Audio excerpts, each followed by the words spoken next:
président de la métropole Disque d'Azur, cher Christian. Monsieur le premier adjoint, cher Anthony, accompagné de son épouse, Véronique Boré. Mesdames et messieurs les élus, monsieur le président du consistoire, cher Maurice, qui n'est pas encore là, monsieur le président du CRIF Sud-Est, cher Jérôme, mesdames et messieurs les chefs d'entreprise, mes chers partenaires du Chalin Pratique, chers amis qui nous faites l'amitié d'être présents aujourd'hui, est-ce que vous imaginez l'intensité de mon émotion et de ma joie? Mais est-ce que vous imaginez vraiment l'intensité de mon émotion et de ma joie? Et vous avez raison, mon épouse Sandy et moi, nos parents, enfants et proches, nos collaboratrices et nos collaborateurs, bref, notre grande famille, sommes fiers et heureux. Le chemin que nous parcourons avec vous depuis tant d'années a fait grandir le Chalin Pratique qui nous doit tant. Mon épouse, Sandy, rédactrice en chef, et moi avons appris depuis 15 années à découvrir et à connaître plusieurs mondes. Notre publication les regroupe 2 fois par an pour relayer dans nos colonnes le passé, le présent et le futur.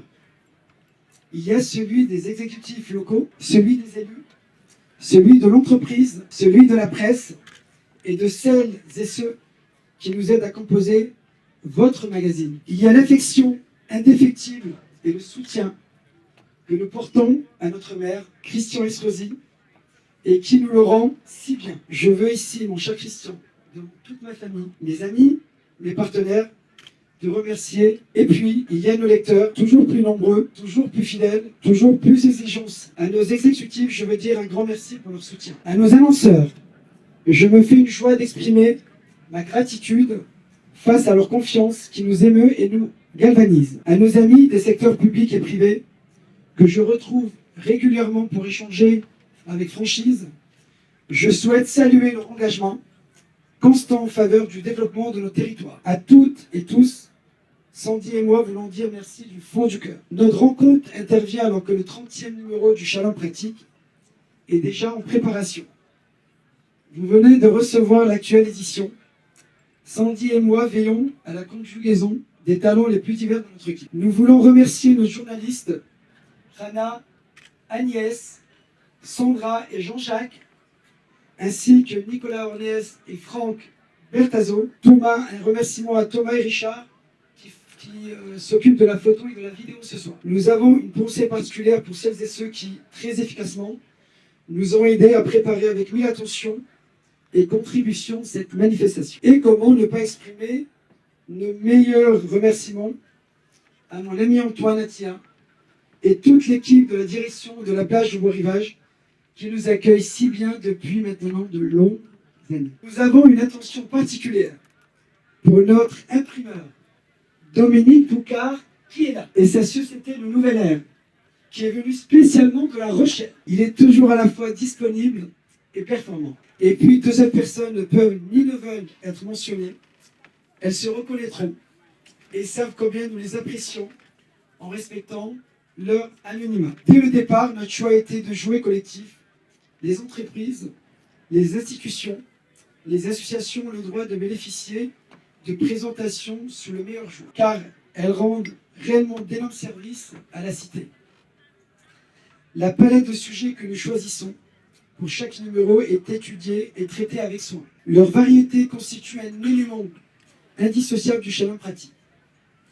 Et dans le respect des convictions de toutes et de tous, nous faisons une place à la richesse que le judaïsme apporte à notre ville, à notre métropole, à notre département, à notre région et à notre pays. Notre respect de la laïcité ne heurte pas la présentation des traditions méditerranéennes, culinaires et festives. Elle cohabite avec les présentations les plus valorisantes de l'activité économique générale, des atouts de nos territoires, de l'actualité la plus en pointe, notamment numérique et culturelle. L'efficacité et la délicatesse demeurent notre ligne de conduite. Le Chalin Pratique est un magazine heureux qui veut diffuser du bonheur ainsi qu'une meilleure connaissance de nos contenus et de nos annonceurs. Mes derniers mots sont ceux du cœur. Je mesure parfaitement la dimension républicaine de cet instant. Chacune et chacun, dans le respect total de ce qu'ils sont, doivent se sentir parfaitement respectés et à l'aise. Le Shalom pratique atteindra dans quelques mois le chiffre 30. Celui-ci correspond à la valeur numérique de la lettre hébraïque Lamed. Ce mot signifie apprendre. Et avec vous, j'apprends chaque jour ce dont je vous suis reconnaissant. Nous écrivons ensemble une part de notre avenir. Elle vous doit beaucoup. Merci à tous.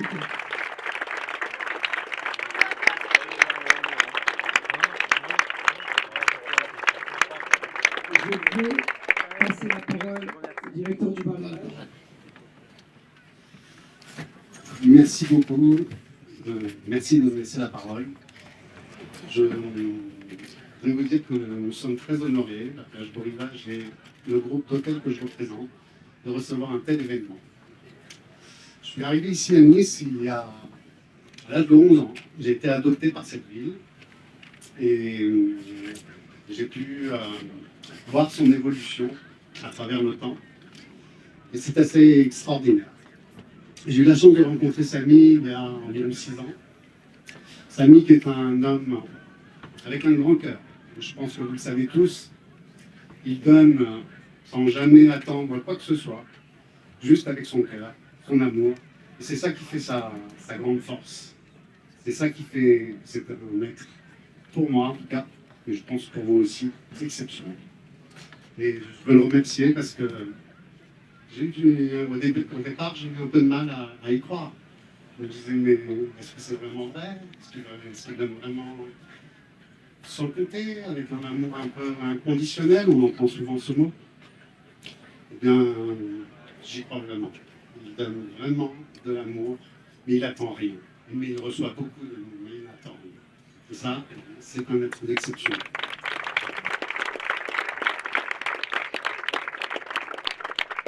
Je suis un peu ému aujourd'hui. C'est toujours un honneur de recevoir notre maire, Christian Estrosi. Je suis ému parce que pour moi, c'est un homme, un exemple. Je suis en extrême admiration. Il est arrivé et c'est pas qu'il a changé notre vie, il l'a carrément transformé complètement. Et si je vous ai parlé du fait que je suis arrivé à 11 ans ici, c'est que j'ai vu les transformations. Il a changé beaucoup de choses. D'abord, il s'est occupé de la sécurité. Puis il nous a amené comme un chevalier pour moi. C'est un chevalier, c'est le chevalier de notre vie. C'est celui qui nous donne l'exemple, celui qu'on a envie de suivre. Même si des fois il va un petit peu trop vite, difficile.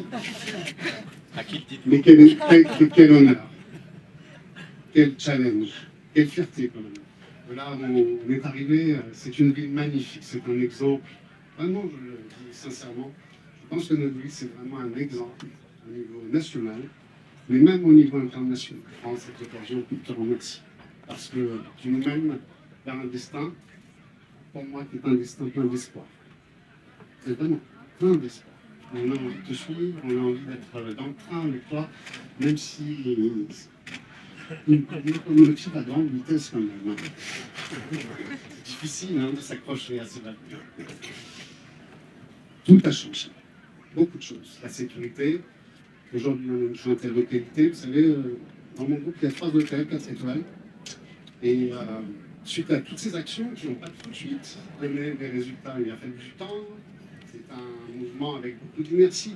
Et bien aujourd'hui, je peux vous dire qu'on a augmenté nos prix moyens de 40%.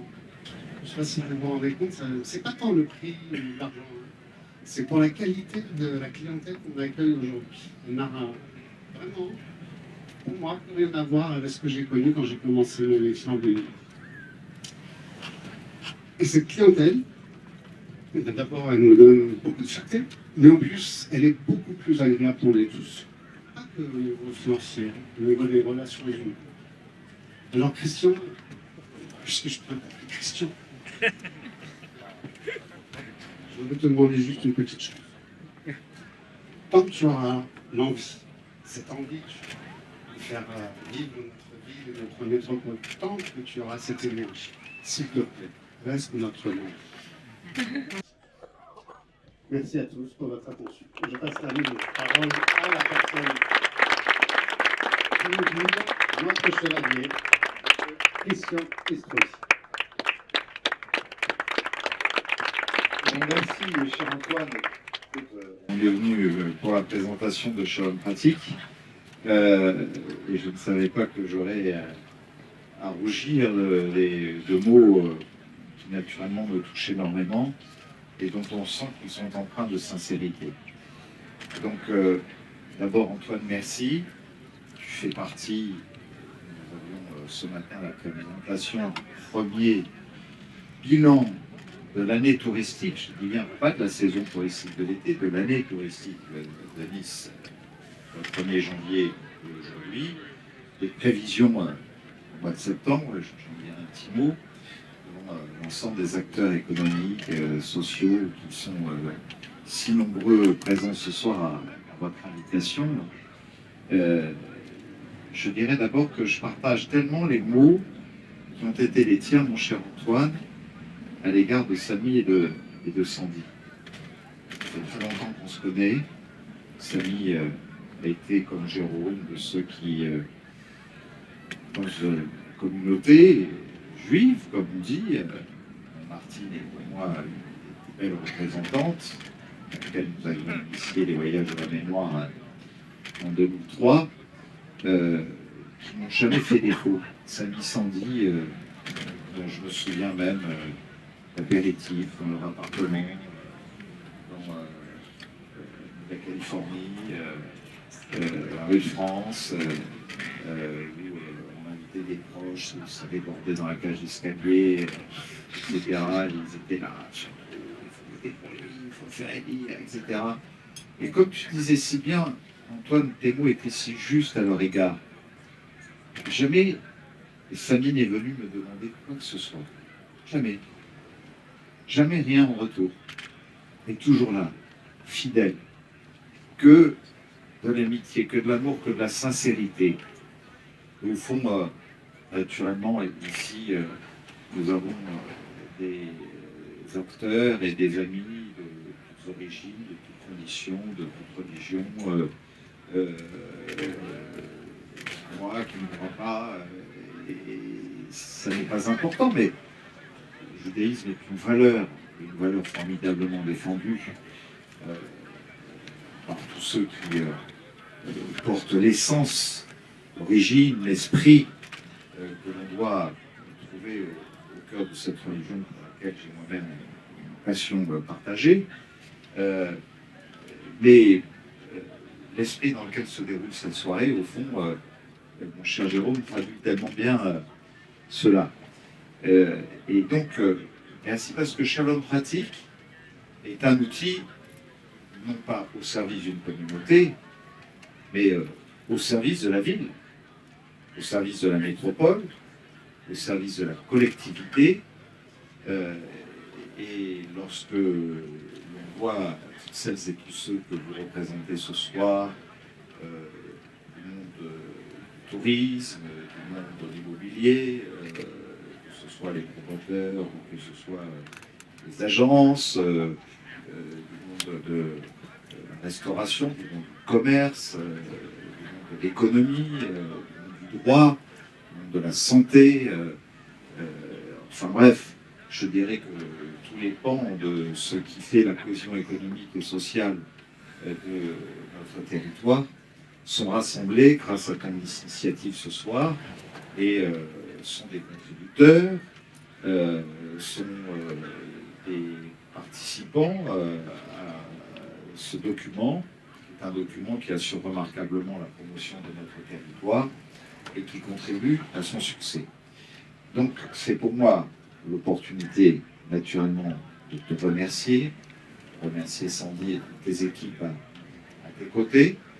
C'est beaucoup de chance d'avoir un média de cette qualité aux côtés d'autres médias, et je salue tous ceux qui sont là aussi pour être des médias qui parlent du média de Samy ce soir, pour promouvoir un territoire, parce que le rôle d'un média local, avant tout, c'est de faire gagner des pans importants de parts de marché, d'économie à un territoire, parce que plus on crée l'emploi, plus on le soutient, plus on dit que c'est beau, plutôt que c'est laid, plus on dit qu'on y est bien accueilli plutôt qu'on est mal reçu, plus on dit que les réalisations qui sont faites sont là pour attirer et pas pour repousser, Et puis le média lui-même est gagnant en retour, parce qu'on crée de la croissance, on crée de l'emploi, on crée de l'économie circulaire et on crée tout simplement un élan intelligent.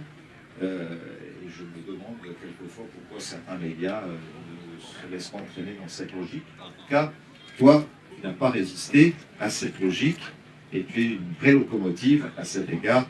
Il suffit de voir les femmes et les hommes de qualité qui incarnent, qui illustrent, qui sont des créateurs, qui sont des innovateurs, qui sont des investisseurs et qui permettent à notre territoire de réussir. Donc c'est aussi, après t'avoir remercié, l'opportunité pour moi de vous remercier toutes et tous. Parce que notre réussite est là et qu'elle est incontestable. Antoine fait partie du G20. J'ai créé un G20 de l'hôtellerie il y a quelques années. Il y a toujours ceux qui commentent. Les commentateurs ne sont la plupart du temps pas ceux qui agissent d'ailleurs. Ici, au fond, je m'entourais des gens qui sont ceux qui prennent des risques, qui investissent, qui font face à des charges, à la lourdeur de la fiscalité qui malheureusement est d'un autre dans notre pays, mais qui en même temps continue à avancer et à apporter des parts de croissance qui ne sont pas négligeables. Et donc, je dirais qu'on a réuni à cette époque entre 15 et 18 des plus beaux établissements de notre métropole. Aujourd'hui, ce G20, c'est plutôt les 25, en y comprenant aussi les établissements qui sont en chantier, qui sont sur le point d'être livrés, comme le Parc Hôtel, comme le couvent de la visitation sur la colline du Château, comme le Mama Shelter, comme le Hilton bientôt iconique, comme l'hôtel qui sera bientôt livré à l'angle Gauthier de Ségurane, etc., etc. Et donc, j'ai toujours dit, là où Antoine disait, bon, c'est merveilleux, il transforme, il va très vite, quelquefois trop vite. Et en même temps, Antoine, tu te disais, bon, mais il a fallu quelques années pour que ça se mesure. Heureusement que je suis allé assez vite. Parce qu'il aurait fallu encore plus d'années pour que ça se mesure. Et voilà pourquoi on n'arrête pas un train en marche. Mais les chiffres sont là. Et ils sont incontestables. D'abord, quand le directeur départemental des finances publiques nous donne tous les mois les résultats de la TVA, cela, on ne peut pas tricher avec. Ils traduisent bien le chiffre d'affaires. Quand nous encaissons avec l'Office du tourisme métropolitain les résultats de la taxe de séjour, ça ne triche pas non plus, c'est la réalité de ce qui s'est passé. Et donc à ce jour, vous dire que 2019 était la meilleure année historique de notre ville et de notre métropole. Nous avons eu le Covid. Fin juin 2022, nous avons eu la fin de l'état d'urgence. Et donc, je dirais que l'activité 2022, elle s'est faite essentiellement pour fin juin et décembre 2022. Et on part en 2022 le nombre de nuitées de 2019. Et au moment où je vous parle, nous sommes sur une courbe avec près de 16% depuis le 1er janvier et pleine saison juillet-août plus 7% de nuitées et de chiffre d'affaires sur l'ensemble de notre ville, voire de la métropole, là où le département des Alpes-Maritimes est à -2 par rapport à 2022. Imaginez, on est à +16, département des Alpes-Maritimes à -2. Ça serait quoi le chiffre des Alpes-Maritimes qui est à -2 si on n'était pas à +16, puisque c'est comptabilisé dans les -2. Ça veut dire que c'est l'endroit aujourd'hui où les actionnaires ont envie d'investir, de choisir, de s'y implanter. Et c'est ici qu'il y a naturellement le plus de grues, le plus de chantiers, qui sont tous de qualité d'ailleurs, avec des signatures architecturales de grande qualité. Et naturellement, à côté de tout cela, un contenant c'est bien, mais il faut un contenu, et il faut de grandes politiques événementielles. On est une grande ville, on n'est pas une station balnéaire qui ferme ses établissements pendant toute la période automnale, hivernale et qui réouvre au milieu du printemps. On est une ville qui doit vivre 12 mois sur 12. Je salue les hôteliers qui d'ailleurs s'approchent de tout cela, les plagistes qui, dès qu'il y a un rayon de soleil en plein mois de décembre et en plein mois de janvier, avec les alcools que nous avons, sortent de 3 tables pour faire plaisir en période de carnaval à ceux qui viennent chez nous parce qu'il fait bon, et nous permettent, même dans cette période-là, de faire du 70% de remplissage dans notre hôtellerie parce que aujourd'hui, nos chiffres, c'est ça. Et c'est un truc de fou. Je ne voudrais pas trop m'étaler, mais je discutais tout à l'heure avec le patron de Delta Airlines qui, depuis des années, avec l'implantation de la ligne Nice-New York de Delta, me rappelait ce qu'a été cette saison, et combien Delta avait toutes les raisons aujourd'hui d'être totalement fidélisé, tant et si bien qu'après avoir ouvert à New York-Nice par jour, 2 autres compagnies se sont dit Delta réussit si bien qu'il faut qu'on se positionne sur ce marché. C'est la compagnie, business low cost, et c'est United. Et Delta nous a ouvert, cadeau extraordinaire, Nice-Atlanta, quotidien, le plus grand aéroport du monde, le plus grand hub du monde, qui a été plein tout l'été, tous les jours, en aller-retour. Donc c'est si bien que le président d'American Airways m'a appelé il y a 15 jours pour me dire, bon, on n'a pas envie d'être en reste, et on vous annonce qu'au mois d'avril l'année prochaine, on ouvrira à Nice, Philadelphie. Vous revoyez se reposer avec ses grandes ailes, notre A380 tous les jours qui vient de Dubaï. Après que je sois allé en discuter avec M. Al Maktoum, le président d'Emirates, il y a 6 mois de ça, à Dubaï, quand vous voyez qu'on a 8 vols par jour pour Londres, etc., nous avons eu une saison avec une clientèle américaine, first, canadienne avec Montréal, les British fidèles, finalement les Italiens, les Scandinaves qui aujourd'hui sont très attachés à notre destination. Et donc voilà, c'est une réussite collective. Lorsque l'investissement public, les transformations dont tu parlais Antoine, sont au rendez-vous, lorsque nous réussissons, après 10 ans de travail pour démolir du béton hideux et redonner des couleurs à ce patrimoine historique extraordinaire qu'est le nôtre, pour être classé à l'UNESCO. Et croyez-moi, il y a des voyageurs UNESCO dans le monde qui regardent les sites internet et qui disent où est-ce qu'il y a un territoire UNESCO à découvrir. Et nous en mesurons les effets depuis 2022, puisque c'est en 2021 que nous avons été classés lors du sommet de l'UNESCO à Xiamen en Chine. Lorsque nous avons un art de vivre, et au fond, les acteurs du tourisme qui sont parmi nous pourraient le confirmer, comme tu me le confirmais et d'autres ce matin, dans notre G20, que les pics que nous avons atteints, ce n'est pas des pics de ce qu'on appelle le surtourisme, c'est des pics de qualité.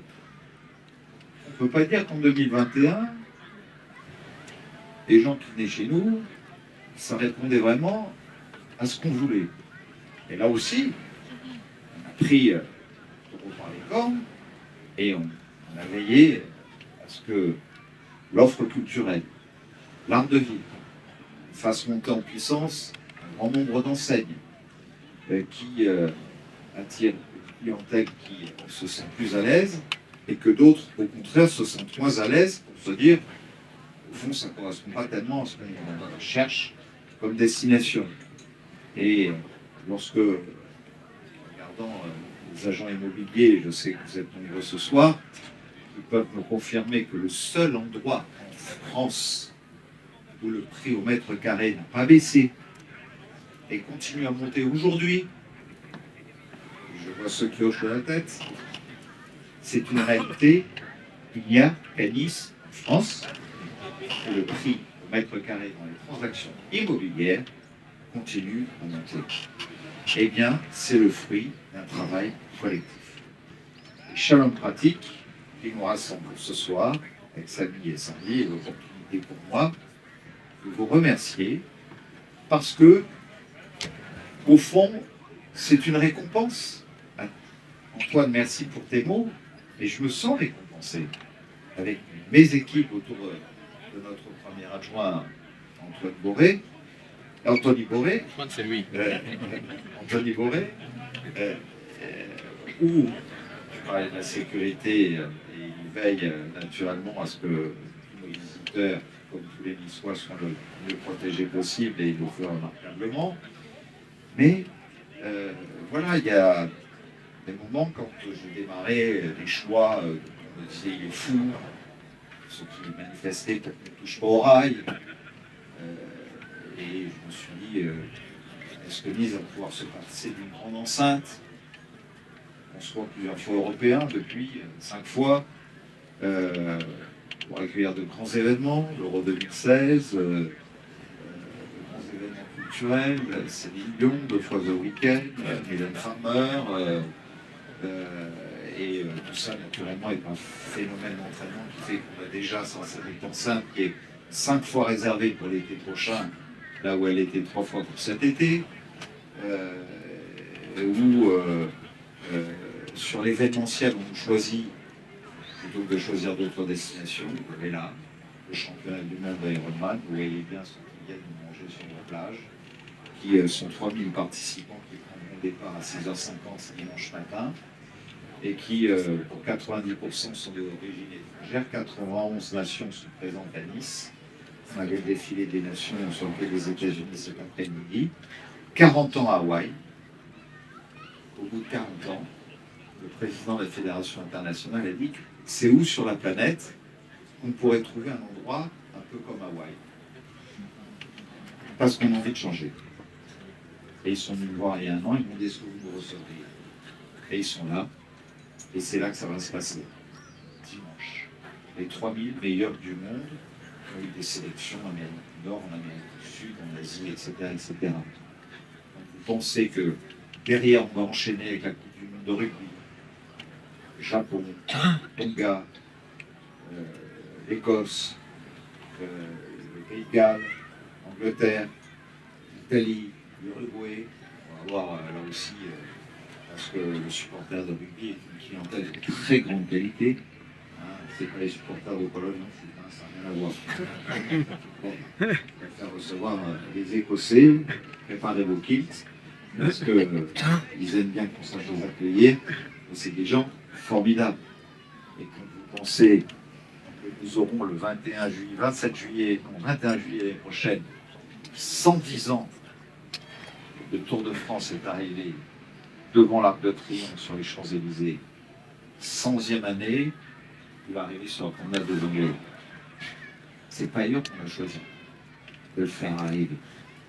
Et qu'en juin 2025, les Nations Unies, après New York en 2017, Lisbonne en 2022, pour le sommet de l'océan, de cette mer unique qui couvre 70% de la planète, pour protéger sa biodiversité qui est en grand difficulté avec le réchauffement climatique, ont choisi Nice pour que 110 chefs d'État viennent signer les accords de Nice, accompagnés de 4000 scientifiques. C'est ici et nulle part ailleurs. Eh bien, je voudrais tout simplement que tout cela, vous vous l'appropriez. Vous disiez, à ma manière, dans mon entreprise, en participant dans ce grand collectif que nous sommes ce soir, j'ai apporté ma contribution à ce que nous soyons désormais cette terre de rayonnement et cette terre d'attractivité. Voilà, en tout cas, Samy et Sandy, merci de nous avoir réunis. Antoine, merci de nous avoir accueillis chez toi dans ton remarquable établissement ce soir. Merci à chacune et à chacun d'entre vous de cette pleine énergie. Antoine me posait la question, je n'y répondrai pas ce soir. Naturellement, ce soir, c'est un rendez-vous de l'amitié, et il y aura d'autres temps pour évoquer tout cela. Enfin, vous avez juste compris que j'ai encore quelques défis à relever avec vous, tout simplement. Alors, je vous souhaite à toutes et à tous une belle fin d'été. Je vous embrasse tous les deux. Et puis, merci à toutes et à tous d'être ce que vous êtes. La plus belle image de Nice et de la Côte d'Azur, elle est rassemblée là ce soir. Merci.